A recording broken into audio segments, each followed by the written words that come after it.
Good afternoon, and first of all, I want to invite you all. I know we're sitting in the back. This is meant to be a conversation, so if you want to join us a little bit closer, you're welcome to. Or if you're comfortable where you're at, that's fine as well. But I really encourage you to kind of come closer. Come closer.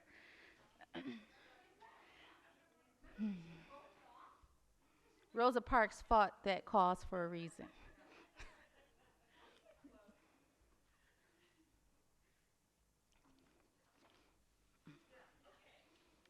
Oh, wow, this feels good. Nice and comfortable. Safe space.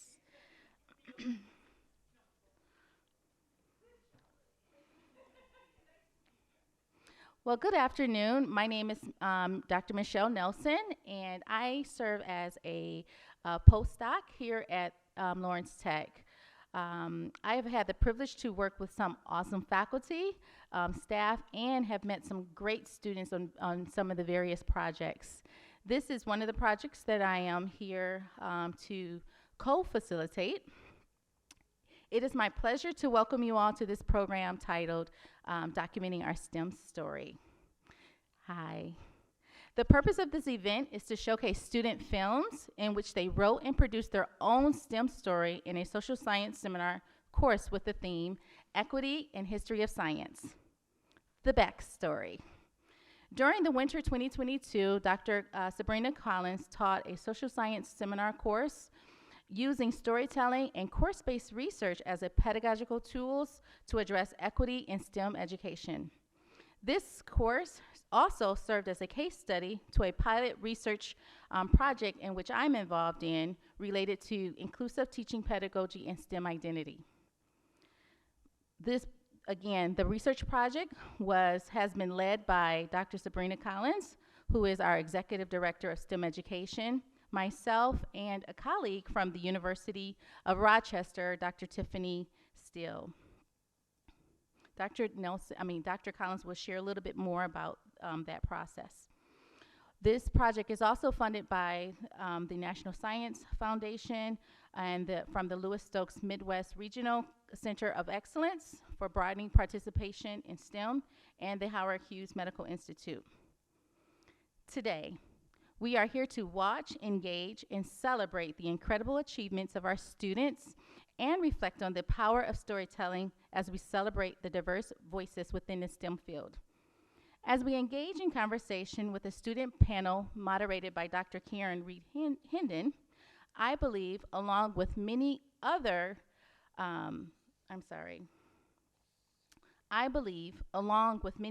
high-impact practices at LTU, this event showcases the interdisciplinary nature of our work.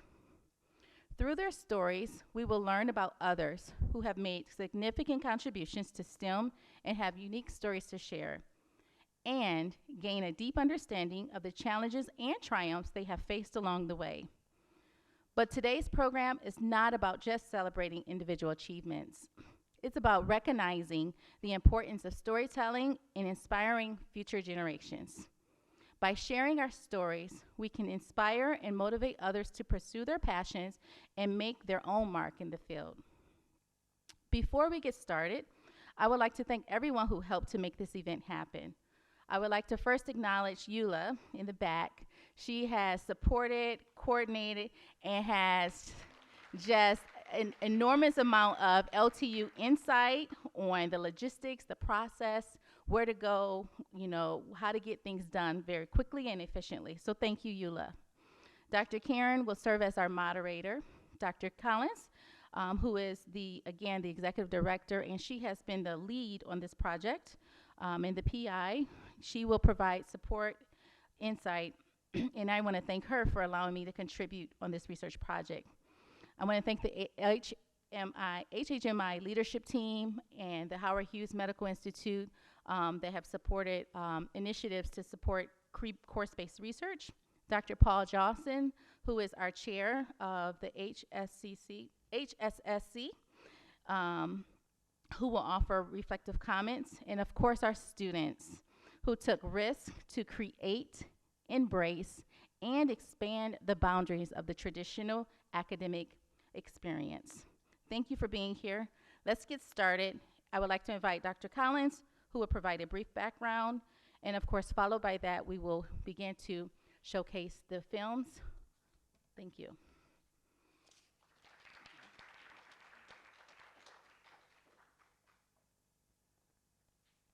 It's a little weird having my face up on the screen and I'm standing here.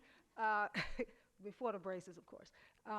So I just wanted to say it's good to be here. It's good to see all of you, and just really, really excited to share these films with all of you. And so again, I want to thank my colleagues, so Dr. Nelson and fabulous Eula, Dr. Karen Reed-Hendon for her leadership along the way with the leading DEI on our campus, and also the HHMI team for their tremendous support.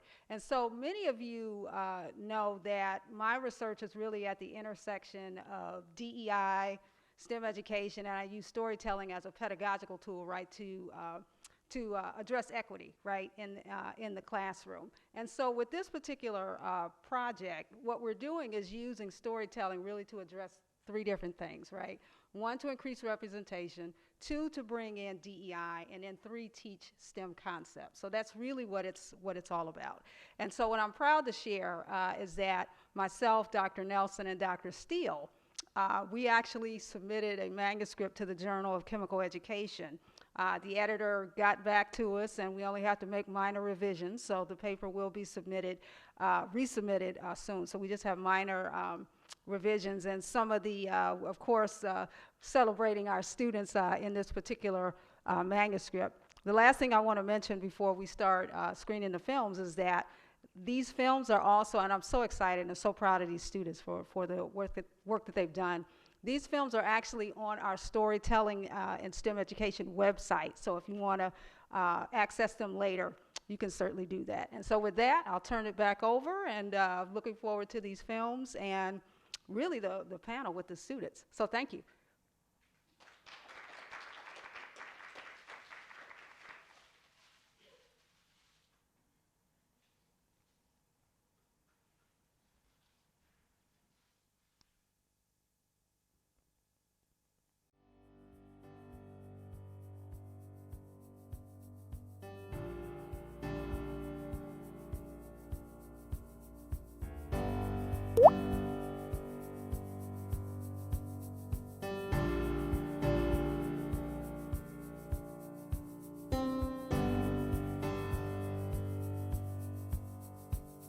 Throughout history, there have been amazing women of color in the field of science who paved the way for others.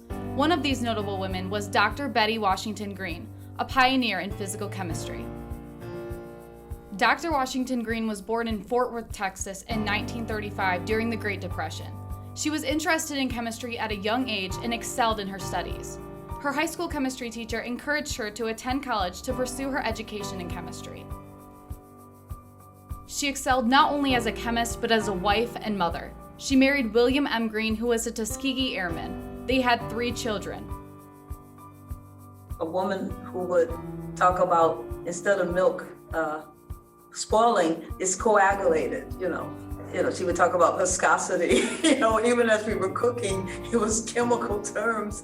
And that was a very atypical, not only atypical African-American experience, it was an atypical American experience, because my father was an electrical engineer, so it's just kind of like we were a science household. In 1955, Washington Green earned her bachelor's degree in physical chemistry at Tuskegee Institute, now known as Tuskegee University. She pursued doctoral studies in physical chemistry at Wayne State University in Detroit, Michigan. At the time that Dr. Washington Green got her PhD in our department, there were very few women getting PhDs, and she was, I don't think she was the first, but she was one of the first African-American PhD scientists, to come out of our department. So that was very important.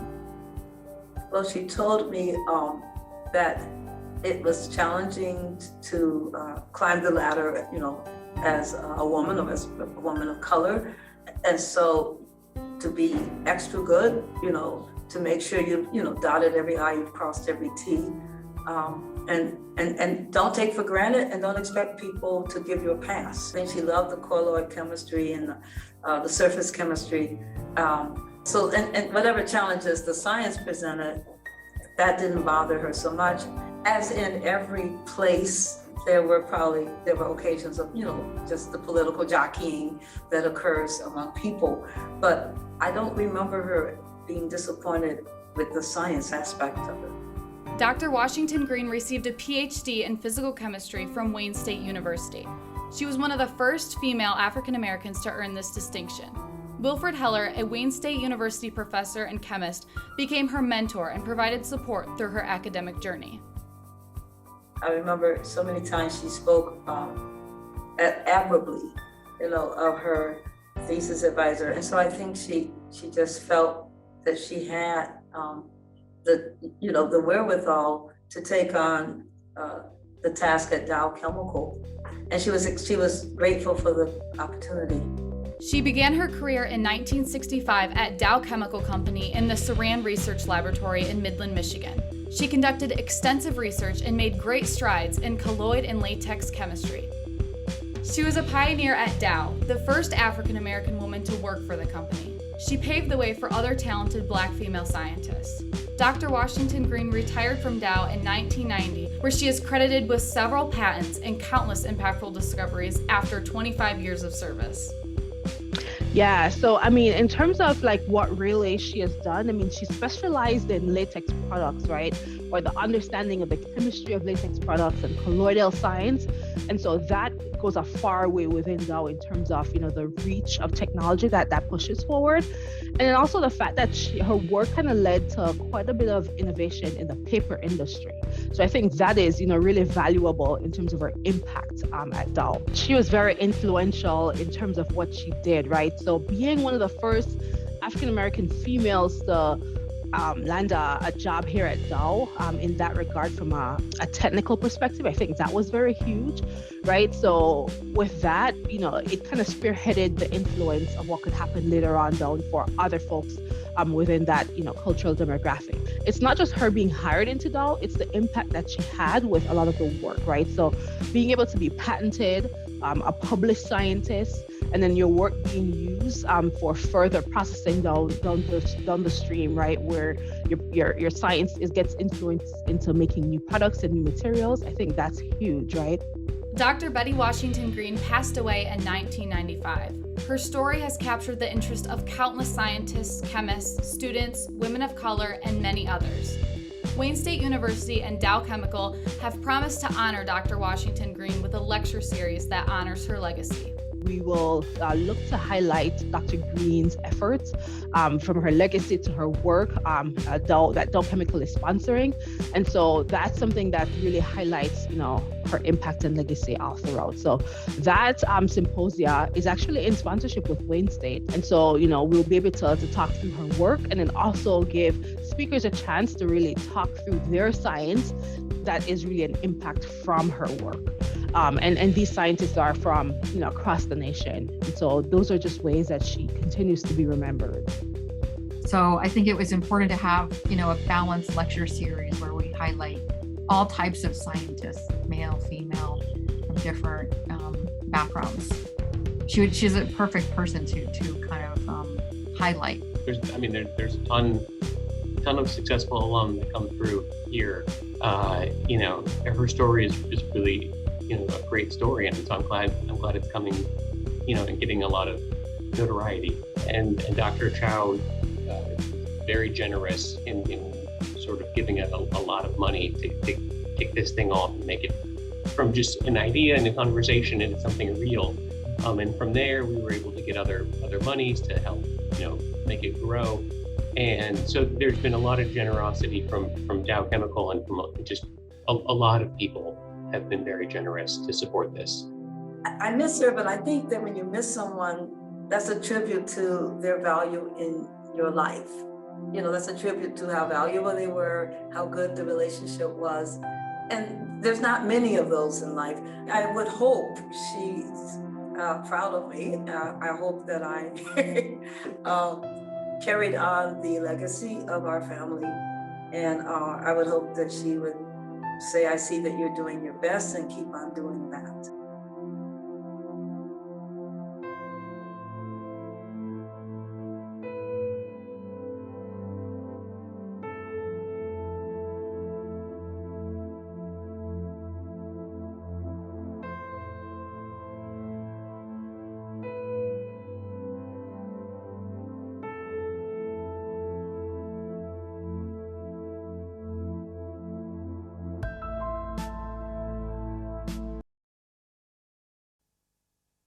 Her secondary education at the age of 15 in 1883, where she graduated first in her class. She wanted to pursue a higher education, but the University of Warsaw did not accept women, so she had to leave the country. When she was 17, she became a governess, which is a woman employed to teach children in a private household so that she could help pay for her sister's medical school in Paris. While she was a governess, she continued studying on her own until November 1891, when she went to Paris to continue schooling. She was then awarded a scholarship for Polish students that were studying abroad, which helped her pay for the classes she needed to complete her degree in physics and mathematical sciences. After her education, she would go on to achieve many things. She was the first person to win 2 Nobel Prizes. Also, she is one of only 2 people ever to win the Nobel Prize in 2 different fields. In 1903, she won her first Nobel Prize, which was for her further investigation of radioactivity with her husband, Marie Curie. They found that mineral pitchblende was more radioactive than uranium, and concluded it must contain other radioactive substances. From it, they managed to extract 2 previously unknown elements, polonium and radium, both more radioactive than uranium. She was awarded her second Nobel Prize in 1911, since in 1910 she successfully produced radium as a pure metal, which proved the new element's existence beyond a doubt. She also documented the properties of the radioactive elements and their compounds. Radioactive compounds become important as sources of radiation in both scientific experiments and in the field of medicine, where they are used to treat tumors. Not only that, but in 1914, during World War I, Marie set up X-ray centers to treat wounded French soldiers. She treated some soldiers in vans, which became known as Petite Curies.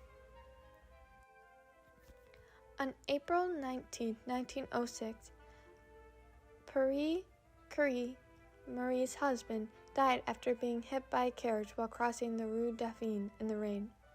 After her husband's death, the Sorbonne asked her to take over Pierre's job as a professor at the University of Paris. Thus, she became the Sorbonne's first female professor. Not only did Marie Curie have to get past the barriers of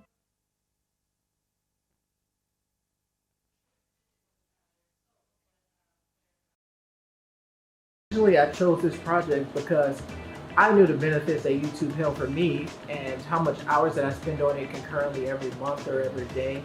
And I knew that there were some great benefits to YouTube, but I can prove that people use YouTube a lot because through facts. Like, it's the second most visited site in the world.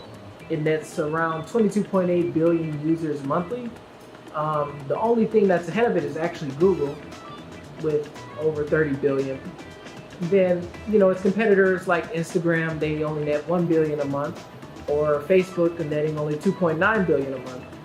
And then you have other things like TikTok netting 755 million per month of concurrent users monthly. The consumers that actually visit YouTube, they spend more than 1 billion hours every day watching videos. So the value of YouTube is hinted at through this, and it's irrefutable, but how do I prove that it can be used for education? Stay tuned, and I'm going to present some more facts, and I'm also going to show you some interviews of students that used it to become successful academically. Hey, this is my coworker and friend Aziz. So tell them about yourself. Hello everyone, I'm Abdulaziz Mandan. I'm a senior in electrical engineering. I work as a student assistant in LTU. I'm an Asian coworker. Okay.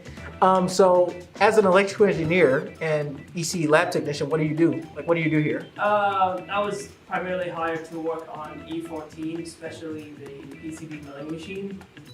Okay, so when you learned this, like, so you didn't know anything about this, like PCB prototyping at the beginning of the year, right? What I would used to do is that if I want to learn more, obviously YouTube has always been my number one option after classes in LTU, because obviously classes will not cover everything about the concept that you learn. So YouTube just gives you that support, this extra support this extra knowledge that you can gain about any certain topic that you can think of that's related to school, or if you want more practice, more knowledge outside your academic career. Well, for somebody that's like a freshman or like new to the school, like, what type of advice would you give them for searching things up on YouTube? Like, would you tell them to be more specific with their searches? Would you how would you go about searching things on YouTube? Yeah, so that's something that I used to be really difficult as a freshman, as someone who moved to a university in a new environment and had no one as friends here. And you're foreign exchange. Where are you from? Yeah, I'm from Kuwait. Okay. I'm an international student, and when you move to a new university, that's a whole new environment. You might not know any classmates there, so primarily one of the main advices is that I think being specific with your searches really help. Obviously, the professors here are always helpful, and even asking them about how can I gain the knowledge outside the class, they'll obviously answer you with that. And I also found some long playlist of YouTube. And you saved the playlist and everything you were saying? Yeah. I think saving the playlist is really good. helpful because it also saves your progress on where you're at. YouTube videos have always been helpful when it comes to learning. My personal experience in this field came in the summer of 2021, where I interned at a smaller engineering firm and got to work out in the field to watch how our work directly impacted the community. Here you can see some of the things civil engineers designed just to make life more convenient, or as New York University said, human-friendly for the community's everyday life. For example, out in the field I witnessed pipeline going in to make not only the water pressure increase for the residents, but also make the water safer to drink, all thanks to blueprints coming from a civil engineer's desk. Then, when putting in storm drains, we required the contractors to move certain ones so that water would drain in easier, which in the long run prevents dangerous flooding. Furthermore, civil engineers from my company were also tasked with the design of new roads, where we not only had to move curbs for safety, but also added more space to each resident's driveway. This was done because during construction their driveways were torn up, so we took this opportunity to give them more space that they were entitled to, going all the way through their property lines. Residents really enjoyed this here, as many of them told us that they had issues backing out of it and parking things in them.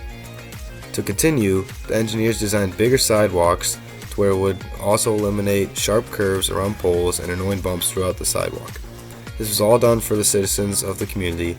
They may not like the construction at first, but in the end, they are left with a safer community and nicer luxuries that they didn't have to begin with. Now, besides the safety factor, civil engineers also intend to, in general, improve the world we live in. America's infrastructure is currently graded at a C- and only looks to get worse. The American Society of Civil Engineers, or ASCE, grades our infrastructure every so many years and claims that the only way to somewhat solve the infrastructure problem is through strategic planning, sustained investment, bold leadership, thoughtful planning, and careful preparation for the needs of the future. As a civil engineer, the main intention is to do this and improve the way of life for our community. Civil engineers innovate how the way everyday life is ran, whether it be designing new roads and new concrete mixes to minimize potholes, or designing airports so that heavy planes still have a durable surface to land on, even bridges that allows people to travel across water without boating. Civil engineers are always working to innovate and improve their community.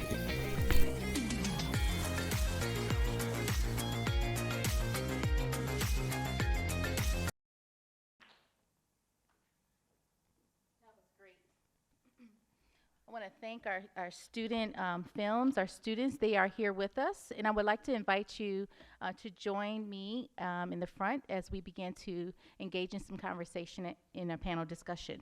So Logan and Elizabeth, who their topic was celebrating Dr. Betty White, Washington Green. Presley Dupree, who story was on Marie Curie, who was a physicist. Adrian Brooks, who focused on digital storytelling. He's a computer science major. And Wyatt, whose topic was on civil engineering, the impact on community. Did he make it? He didn't make it, okay. He was going between work. So now I would like to invite Dr. Karen Reed. She's going to join the panel and panelists and engage in some conversation. We do have a few questions started, but then we'll open it up for you all. Thank you so. Okay, I'm sorry. Here we go. Thank you so much, Dr. Nelson.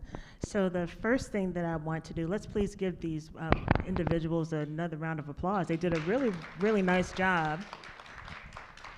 Good job, you all. So the first thing that I would like for all of you to do is to please introduce yourselves to your adoring fans.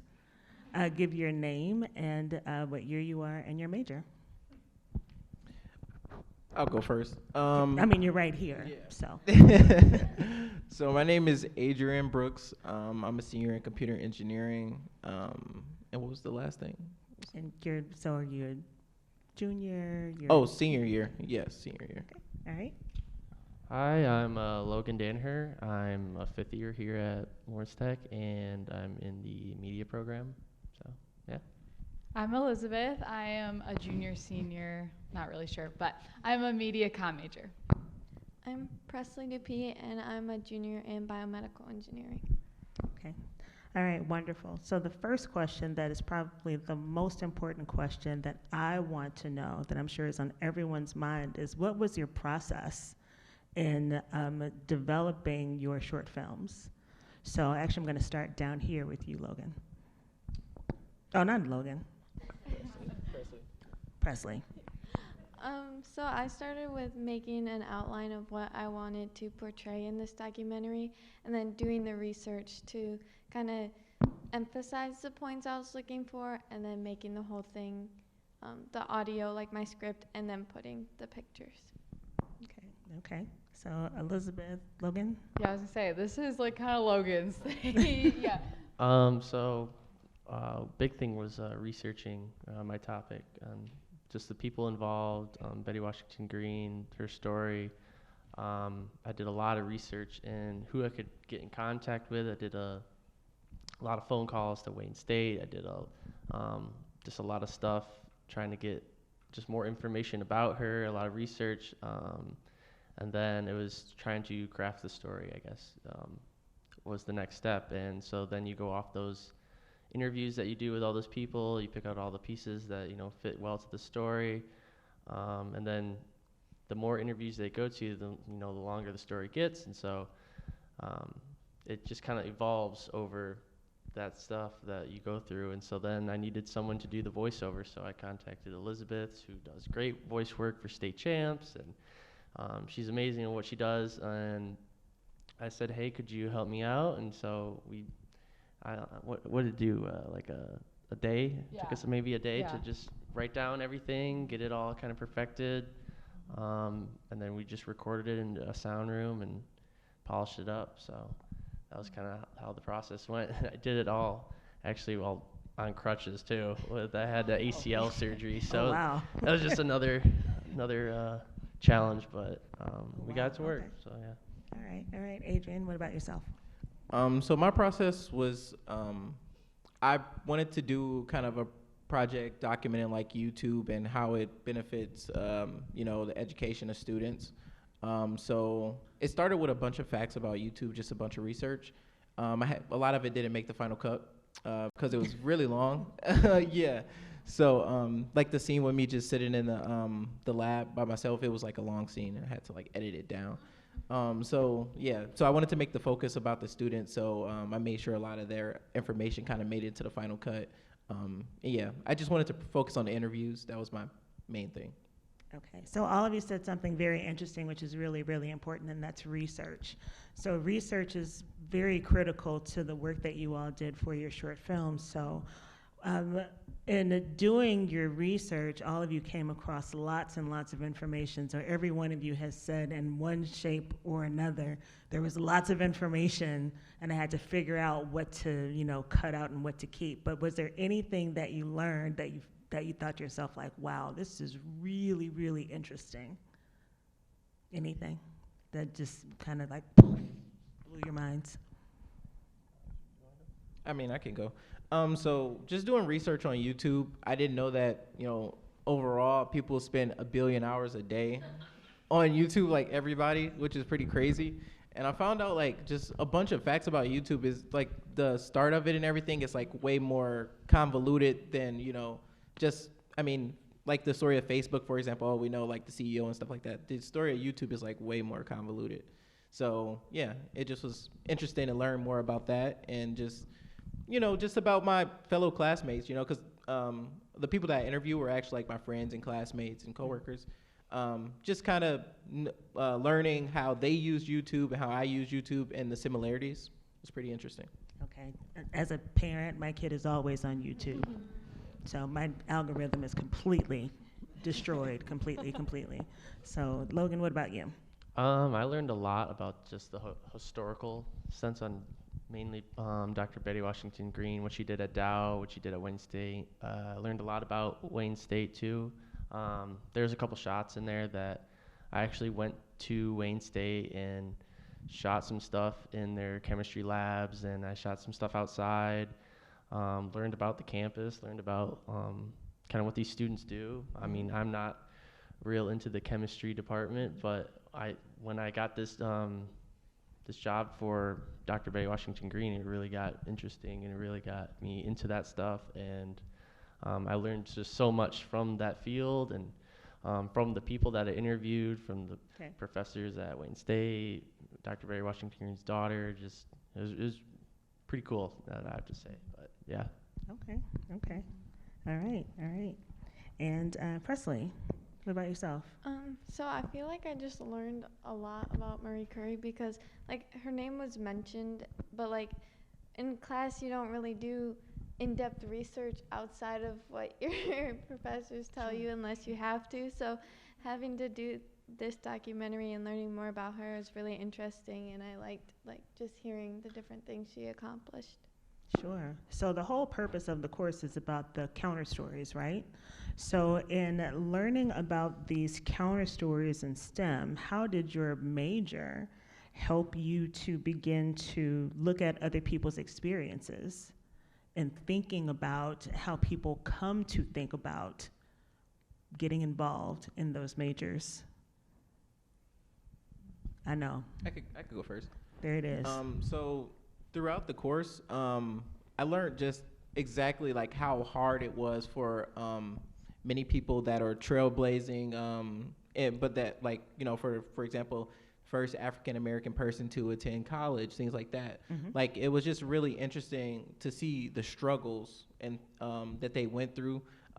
As an African American student now, I feel like they made a lot of things easier for me, and just like, seeing what they went through, going through that, like, as me personally, now that would have been like, I don't know if I would have been able to make it. So they were like, 10 times more, what's the word for it? Like courageous than I, am now, but they, they kind of rose to the occasion that they had to at that time. So, it was just really interesting. Yeah. Okay. I would have to say you learn that there's a story behind everything. There's like some stories are pretty deep too. The stuff that I learned from Dr. Betty Washington Green, her family, just everything. The more I looked into it, the more deeper I got. You saw their hustle, you saw their struggle, you saw the grind that they went through, and like, I'm an athlete too, but that's real grinding right there, is what they do every day in the labs, in the study halls, in the classroom, like whatever it is, that they're going 100% at it, and they're trying to be the best. And I just kind of looked at it as an athlete's perspective too. Like, I'm always trying to be the best, but what they're doing is pretty incredible. So, yeah. Okay. Presley? I would agree with the hustle. I like seeing how driven they were to get things done. Like, they had so many setbacks, but they just like kept going. And what you're saying about the department, I think it really helped me because I had a couple other BME people in the class, so it helped facilitate conversations that we wouldn't normally have, like about what struggles they've been through, how they've overcome it, and just things you wouldn't normally talk about in the classroom. Okay, sure. So I'm gonna amend my second to last question, because you're right. If you don't have the opportunity to learn about these stories, you would make some assumptions about how people end up in these different career fields, right? So if you don't know about the Percy Julians, if you don't know about the Charles Drews, if you don't know about the Betty Washington Greens, you may not know then how others choose to go into these roles. So with that being known, now how will you then look at DEI and also social justice from this standpoint, now that you know how these counter stories will impact you as you look at your friends and your colleagues here at LTU? Give yourselves a moment. I guess what I'd have to say is going into something that's that I didn't really know much about, like a topic that I didn't know much about. I got to see like the beauty and the struggle that some of these creators, some of these innovators go through. It made me think of other departments that I just don't have like a lot of knowledge on, maybe like engineering or mathematics or something like that. I mean, I'm a video guy, but I can see that they're also going through just as much struggle as some of the people in the STEM category. So I'd have to say just there's a story behind everything, and there's also a hustle behind everything, and everyone's trying to be the best at their category or whatever their niche is. And I can see it through a lot of the students here that, you know, they're putting their head down, they're grinding, they're trying to get, you know, where they want to be in life. And so everyone has a story that they're going through, and to be able to show it through video is, I think, one of the best ways possible to tell their story. So that's what I'm happy about that I got to do. So that's what I have to say on that. Okay, anyone else? I would say like also some of the interviews that you did, like you don't realize how much you're impacting other people too, and their view on you. Obviously, at the end of that video, you know, she got really emotional, and it's like that just impacts other people and inspires them. And you know, it inspired me when you gave me the script and I read it, and I was like, wow, this is really amazing. And yeah, just how much it affects other people, I don't think some people realize, but yeah, they're just so inspirational. I think that's like a good point, talking about how it impacts other people, and going off what you said earlier about, I think everyone has their own story, especially coming here at LTU. I'm from a small town, so seeing everyone's story here is inspiring, and then taking this class and learning more about that, you like realize how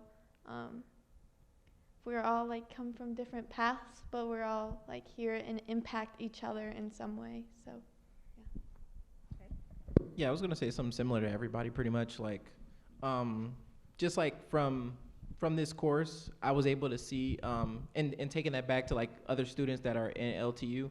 I never like judge a book by its cover. Like I try not to do that anyway, but like now, you know, I would like to have a conversation with somebody to see like exactly like the struggles they went through and things like that. Because a lot of times we tend to, you know, judge people by like their appearance or their accomplishments.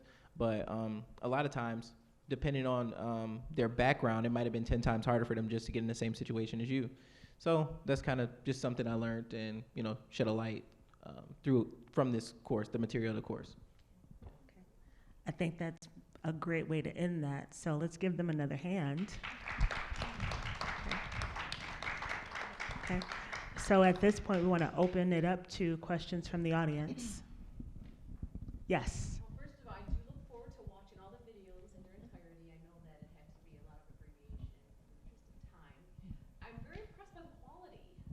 These videos are very professionally done, and I'm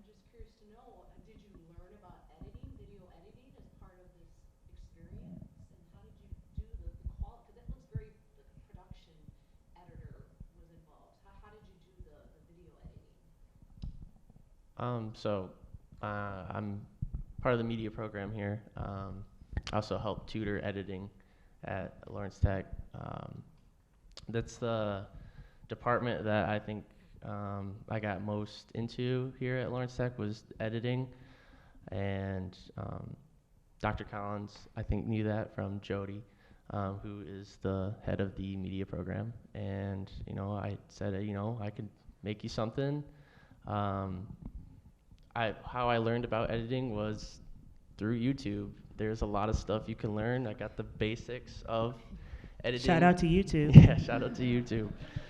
I got the basics of learning editing through classes here at LTU, kind of like the structure, how you should, put your interviews, where your B-roll's at.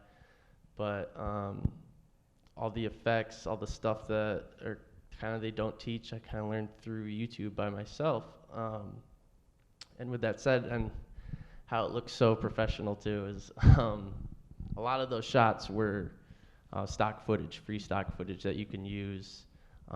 That's free for anyone to use, that you can implement in your videos if you are lacking footage or lacking photos. So a lot of that was just stock footage, but you try to make it work with the interviews and the photos that you have, and something comes out with it every time. But yeah. Okay, Dr. Collins has a question. Eula's coming. I just want to say that I could not have edited like that. It would have looked terrible. And that's with all my degrees. I just wanted to mention your point about the editing piece, because Logan was not enrolled in the class. He was doing a separate project for me. And what we thought would be really cool, because he had all of this amazing experience with editing and shooting videos and stuff like that, he's kind of served as a peer mentor for the other students in the class, offering them tools and tips on how to edit. So I think, Logan, you visited a couple of times virtually. I think you might have come in person once, maybe. I don't remember. I think I came on Zoom a couple times Okay. and gave a couple tips on like how to structure stuff. But And so after the visits, I asked the students, if you have any other questions, let me know and I'll shoot them to Logan. And that's kind of how we did it, so, and it worked out well, because the peer mentoring piece, I couldn't have done all of this editing. So, Logan did an awesome job with the students. Thank you. Wonderful job. Peer mentoring rocks. Any other questions?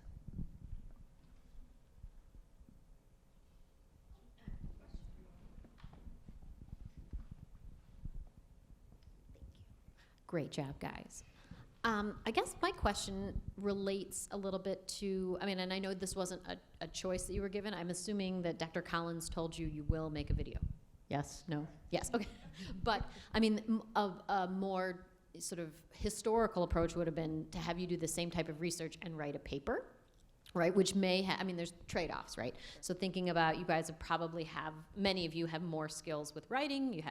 Logan, maybe you're the exception. But thinking about the potential impact afterwards, right? And thinking about, did you think at all about, the fact that your project could potentially have this lifespan beyond the course that, went beyond you while you were doing it? Or was that something, have you thought about that at all? And had you thought about, that when you were making the choices of what to put into your short films? So I didn't think it would go past this class. If it did, I wouldn't have done the voiceover, so I didn't have to hear my voice so many times. But it is cool to see, like, an essay wouldn't go this far. Like, people wouldn't be talking about it, so it's cool. Another question? That's right. It's going to live in perpetuity. Hi there. Great job, everyone.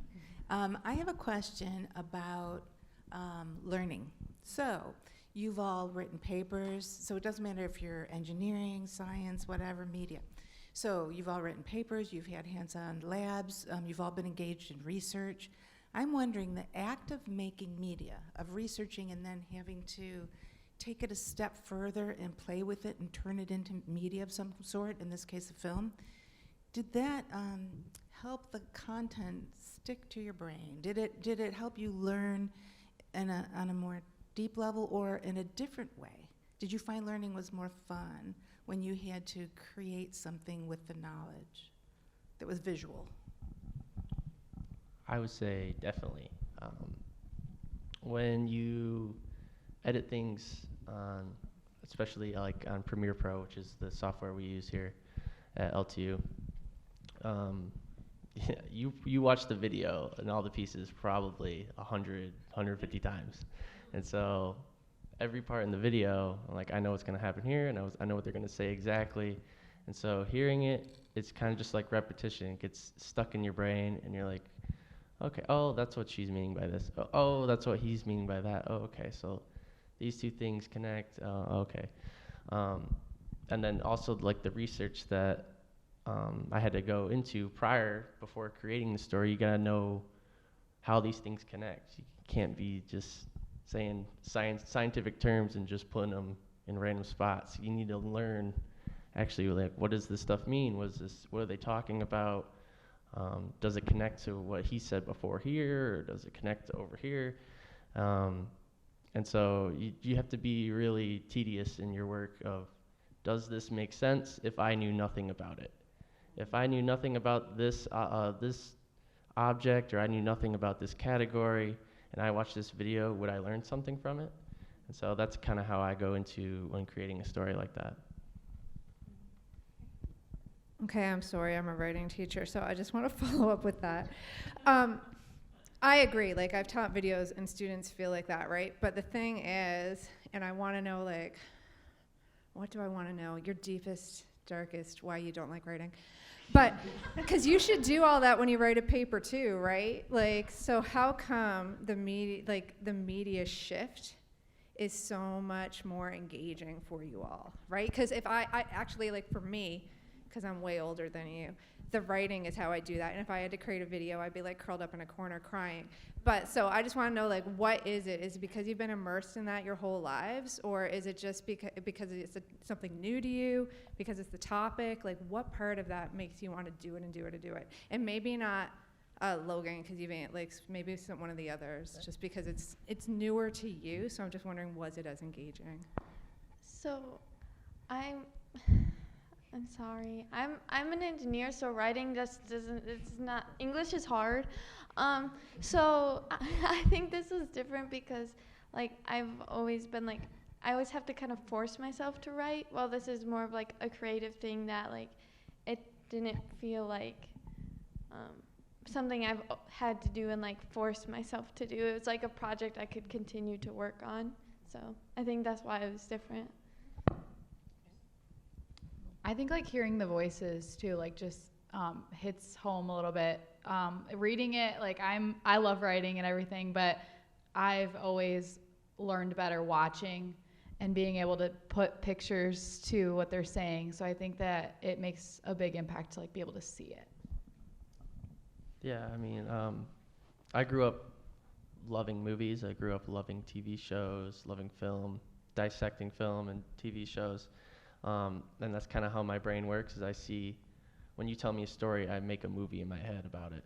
And so I'm not really great with words and what I want to try to say, but when you give me a platform where I can show you what I'm thinking creatively, like these are the pictures I see in my head, this is what I'm seeing, that's why I choose to make videos, and that's why I really love making film, is because I can say what I'm thinking and show you exactly how my mind works through a whole video. So that's why I am more opposed like to video than writing, but writing is still important. We still need writing. I have some. So I don't think it's necessarily just so like actually editing and stuff.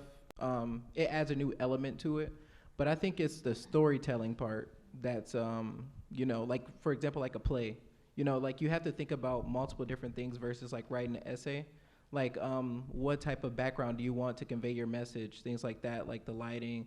What type of music do you want to put in the background? Like like just different things to convey what you're trying to say. Because like for example, we're writing a book. The author, like if you're reading something about like a story, they're trying to convey more than just like the text. They're trying to convey like the mood, things like that. So I feel like you get to think about that when you're doing like something like this versus just writing an essay. Yeah, I mean, a good essay, you know, you still think about those things, you know, the flow of it, but just a new element, you know, kind of being added to, you know, digital storytelling type of thing. Yeah. Thank you, everyone, so much. And let's give these aspiring individuals a hand. And if there are 3 things that we know, Presley will never forget about Marie Curie. You will always know about Betty Washington Green, and those facts about YouTube will forever stick in your mind. Okay. Thank you all so much. Good job. Now I would like to just, for the last couple minutes, Paul Johnson, Dr. Paul, he's going to just close us out with a few comments. This course was a course that was in the Department of Humanities, Social Science, and Communication. So I would like to invite our department chair to just reflect on what he heard, how this relates to the department, and some of the academic outcomes that you see. Okay. Thanks you all for inviting me here, and thanks to Dr. Nelson for this chance to chat just a little bit. So I'm really pleased that the conversation went to Medium, and because I actually wanted to start with an art museum. So has everybody here been to an art museum? I'm assuming people have been to an art museum. So I was just at the art museum, so this is why it's really present to me. So when you go to the art museum, there's a little sticker on the side, you know, next on the wall, and the sticker usually lists what the painting was made of, right? So it talks about like oil on canvas, right? Or mixed medium, you know, charcoal and ink and stuff like that. So I bring that up because I was recently listening to an interview with this novelist named Hernan Diaz. And Hernan Diaz says that the medium of literature, so he's thinking about medium in that sense, the medium of literature is meaning. The medium of literature is meaning. And I've been wrestling and thinking about this for a long time, and I think that we can adapt it to say that the medium of storytelling is meaning, right? Now, what meaning is and how we make meaning is a really complicated problem beyond the scope of our time here today. But I think that when we think about STEM storytelling, we have to recognize that STEM is all around us, right? It's one of the great human endeavors. But storytelling is how we make STEM meaningful, right? It's how we make it part of the human life, right? And so all these films were so beautifully showing us how human lives are shaped by and through and around this really great human endeavor, right? And so to me, that would be like the way I would reconcile the writing versus film or other media conversation, because in all cases, you're making stories out of these things. And I think they're super, super important. And so it's a real honor to be in a department where this kind of storytelling is taking place. I would also add that I would argue that storytelling is the first interdisciplinary endeavor, right? Because storytelling is taking the stuff of the world that we live in, whether it's, making fires or hunting deer or making dances or, making babies, and you bring it together, right? And you tell a story, right? You show this meaningful human project, right? So I think that that's a really important piece of us, since we're thinking about interdisciplinarity and interdisciplinary scholarship, the role of storytelling in interdisciplinarity. So the last thing I was thinking about is that I really appreciate the language of counter-narrative, but the thing I would suggest that these films show, and that Dr. Collins' work shows as a historian of science and as a STEM scholar, is that we've been telling the wrong story, right? We've been telling a story that has excluded the actual story, right? So in so many ways, these films are actually correcting what is a distorted narrative of STEM and what STEM means and how STEM has become meaningful in the lives of everyone around us. So I'm grateful for these stories because they're helping me to sort of see clearly the stories that have not been told, and that's why I think this project is so really important. So that's really all I have to say about this in terms of what I took away, besides the fact that I learned something from every single one of these films that I will not forget, especially the billion YouTube a billion hours of YouTube is crazy, but every single thing from civil engineering to the role of chemists in Dow and the way that sort of shapes our daily life. I was struck by the paper making comment this time through, and I was thinking about all the chemistry that's in this room, right? Like all the products that have been created by chemists. So that's really cool. And then Marie Curie, who's a name I've heard of before, but just like hearing her story and what that meant, changes my vision of radioactivity the next time I think about a nuclear plant or something that has to do with radioactivity. So I just want to celebrate Dr. Collins for offering and developing this course. I want to celebrate her students for the work that they put into this, for every single one of you for doing this. Thanks for the interdisciplinarity that happens in this space. Dr. Gaber's media program is so crucial for this kind of work to happen. And just let's give one last round of applause to Adrian, to Logan, to Liz, and to Presley. Thank you all so much, and thank you all for being here today. Thank you. It is 1:30. I will always like to respect everyone's time. This program was for 1 hour, and we're done. So there's some lights and refreshments outside. Please take them. Please enjoy them, and look forward to connecting with you all in the future.